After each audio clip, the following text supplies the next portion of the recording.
Wednesday edition of Potty Talk. I am your host, Kevin, aka Chicken Boy, aka Heatsacker, aka Nostradamus. Tonight we have here on Potty Talk a very special guest, musical talent here in Omaha, jazz player extraordinaire.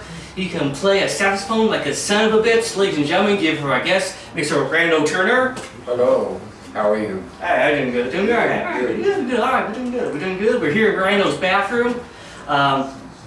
Down here in the hood. Because there's no bathroom where Chicken Boy won't go to interview someone. I don't care. Right. Could be in the hood, could be in South Omaha, I don't care. We can go up to Canada. If you're a talented person in Canada, I will come to your bathroom and interview you. Because I'm dedicated like that. That's right. Alright, it's all about being dedication, man. That's what show business is all about, isn't it? Yes, it is. Yes. Okay, sweet. Randall, now, you kind of burst on the scene here, something like a few years ago. No, been about a couple years now? Yeah, about 2 years. Yes. When I first seen you pop up in the hideout, Yes. doing a little thing, the horn, and Yeah, the music, and the sound coming out of it, and all that good stuff. Were you originally from this area, Omaha? I was originally born in Galesburg, Illinois, and I moved here a couple of years ago to visit some family members, and I liked it, and I decided to stay here. Okay. I spent 27 years in Los Angeles, so I've been in California for a while as well. I did not know that. Yes. What's that like? What's LA like? I've never been. You mean South Central? Yeah. South Central is definitely different, but okay, that's it doesn't matter where you are, though. Okay. Yes. It's nice. The weather's nice. Yeah, I couldn't say which would be much better than this very cold, snow beast weather that we have that comes every year. But yeah, it helps to have a mink sometimes in this weather, but I don't have one. Yeah, I just keep a dead animal in the backyard and chop it open and crawl inside. That's how I do it. That's ooh. Yeah, well, it's a llama. A dead animal and crawl inside it? Yeah, well, I saw it in Star Wars. If it works for Han Solo, hey, who am I to defy George Lucas' logic when it comes to winter? Okay. That movie saved my life. If I had not seen Star Wars, I would not know to crawl in a dead animal. Okay. But no, it is. So this for you. Came to Omaha, you stayed. What were you like about this town? What kept you here in the Big O, as we call it? I like the sincerity of some of the people here, and they're generous, friendly. They accepted me playing jazz. You know, even though it's different, this is a rock and roll town or blues or whatever, but they did accept me playing my jazz music. And I just like the environment, all the different places to go. And in Galesburg, there's only one club, you know, two clubs or something like that, but Omaha's spread open, it's wide open. There's kind of like a nice little spread of culture going on here. Really it seems nice. It's been really evolving too over the past few years since I came back to this town. It's really gotten. It's very nice. I met some very nice people here. There's a lot of very unique, talented people, unique people. Exactly, all sorts of 906, all walks of life. Oh, that 906 Club, that is. How did you get a job? You performed there a few times. How did that come about? I took my niece to school over in Papillion. This guy's grandson goes to school, and I just told him I played saxophone. So he introduced me to, told me to go to Hideout, Bones. He started naming clubs for me to go to. Gotcha. So then I went to Bones, and they invited me to come to the party there, and I ended up doing all their private parties. Awesome. I host some of their parties as well, and I serve, you know, just like a butler. like a 2-in-1. Yeah. In between playing music, you're walking around the little tree. Yeah, I help serve. I like that. It's a very interesting place. For those of you who aren't aware what the 906 is, this is this club down. It almost seems like a hidden place downtown. It's an art gallery, actually. Okay. Because when I went there, the first time I ever went there, I think you actually was one of the people that invited me down there for this past Halloween, and the place is like Jabba's palace. That's the way I could think of describing it, or like a hidden lair, because there's like pieces of fire truck and well, he makes things out of cars, junk. It's amazing. You've since you've been down here, you've been doing pretty good, getting jobs and stuff, getting gigs, if they call it, I guess, Yes. in the industry. Gigs, I don't know, it's just a silly word, I think. Gigs sounds like a snack or something. A gig? A gig, I don't know. You can eat a gig? I think so. I like to dip gigs in milk. It's very tasty. Nothing's better than wake up in the morning and having gigs and milk. I know that's right. You are quick. It goes straight to my ass. If I eat any more gigs, this caboose here is gonna be. That's crazy. One of the things you were involved with, there was a thing. I can't remember. So last year, Nebraska Got Talent. Yeah, I tried out for Nebraska's Got Talent. I made the top 30, but they picked younger acts, people that were new, pretty much new, to let them grow. And then I got invited back to be part of the Performers USA, which is still connected to Nebraska's Got Talent. Okay, so it's like. And you can go online and see that, and they have a profile of me on there. Okay. And everything. Yes. Cool. Was that a fun experience going through the whole Nebraska? It was exciting to see the young kids just belt out their songs, and the dancers. I used to dance too back in the day when I was young and tender. Okay. But to see this one little girl belt it out at last, and you should have heard her voice. I would like to help kids in the arts and stuff like that. Eventually, someday. Awesome. I'd like to have the next generation of performers. Right. I had 3 music students, 2 saxophones, and 1 trombone student in the last 5 years, and they did pretty good in junior high school. Speaking of like the next generation of performers, one of the good places in town that the place I first met you at, the Hideout, the open mics they do there on Tuesdays, always seems to be a new flow of new people coming in and out of that place. For those of you unfamiliar with the open mics and the Hideout on Tuesdays, it's basically pretty much anything goes. It's comedians, musicians, poets, cat jugglers. It's all freaking up. And one guy came drawing pictures with these markers that almost made me pass out. They asked me could he draw while I played. I was in there breathing that shit. It's like, what? Man. I thought the cocktail was going to get it was deep from those things. Those markers were... You gotta be careful around markers. They are, exactly. That's crazy. But he did a good picture. Awesome.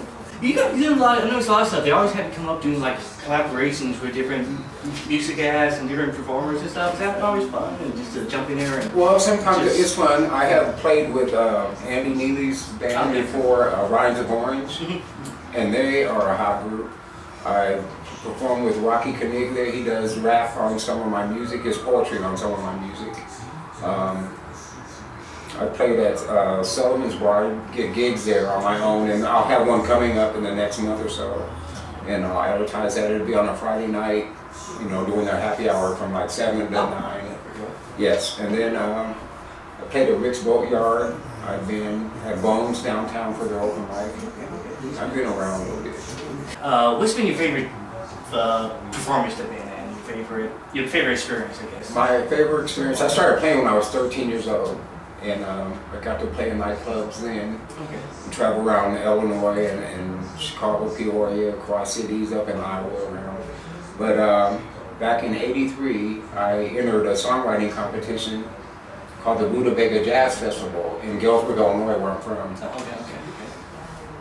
I could play the music on the piano, but for me to enter it, I had to write the chart. Oh, so really? So I did. I got me a book, and where my fingers were, I found those chords in that book, and I wrote them. Yeah. Anyway, I was nominated the winner by the Johnny Carson's band. Oh, really? From the Tonight Show. Yes, the Doc Severinsen and Ed Shaughnessy and Ted Kirsten all came and picked me as a winner. Oh, that was amazing. And they interviewed me on the news and stuff too. That's pretty sweet. Yes. I love to see Doc Severinsen. One of my goals in life is to poke Doc, to one-time poke Doc Severinsen, Ed McMahon, which I can't now because he inspired, and William Shatner. Those are my 3. William Shatner too? I think so. I used to know Bill, this guy, I don't know his last name, but he played on Star Trek with with Ed Chandler. What was his name? William Chandler. Yes. But he taught ice skating and ballet and stuff like that. I met him in California. Small world. Yes. Well, when I lived in Hollywood in California, my wife worked on Rodale Drive, so we got to go to a lot of parties. And I worked at Cedars-Sinai Medical Center, and I was an ortho tech in surgery suites. So I worked on Luther Vandross, Debbie Allen, also Sammy Davis Jr. I worked on his double hip replacement, and he could tap dance after that. It was pretty good. Little Richard was another one. Jacques Acabor. I met all these people. It was very nice, I'll tell some stories now. Yes, a few. It was depressing when they didn't make it, though. Some people didn't survive, but that's why I wanted to just play music. Gotcha. Yes. Okay, that's It's pretty cleaner. it's less chances of catching anything from. Yes. Yes. Over in Potty Talk here, we have to ask you some potty questions here. Okay. Because that's the thing. It's Uh-oh. potty. You're on a toilet right now. Sitting here from the sink. It's very nice toilet. By the way, I've been. This is my fourth bathroom I've been in since doing this show.